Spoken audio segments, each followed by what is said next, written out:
Instant தக்காளி ஊறுகாய் எப்படி செய்கிறதுன்னு இந்த வீடியோவில் பார்க்கலாம். வார்மான கர்ட் ரைஸ் கூட கொஞ்சமாக இந்த தக்காளி ஊறுகாய் வச்சு சாப்பிட்டிங்கன்னா அல்டிமேட்டாக இருக்கும்.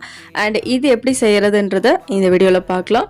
ஒரு பேனில் கொஞ்சமாக ஆயில் விட்டுட்டு தக்காளி அதுக்கு வேகிறதுக்காக கொஞ்சமாக சால்ட் ஆட் பண்ணிவிடுங்க. ஸ்பூன் வச்சு நீங்கள் ப்ரெஸ் பண்ணிங்கன்னா அந்த ஸ்கின் தனியாக ரிமூவ் ஆகி வந்துடும். அதுக்கப்புறம் அதை ஃபைன் பேஸ்ட்டில் அரைச்சி எடுத்துருங்க.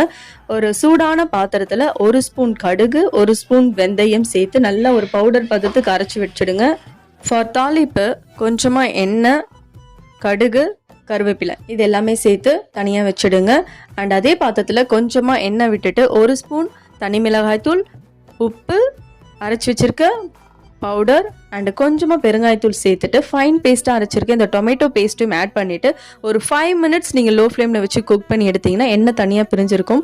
அந்த டைமில் இந்த தாளிப்பையும் சேர்த்து மிக்ஸ் பண்ணிவிட்டு எடுத்திங்கன்னா டேஸ்டியான இன்ஸ்டன்ட் தக்காளி ஊறுகாய் ரெடி. மறக்காமல் ட்ரை பண்ணி பாருங்கள்.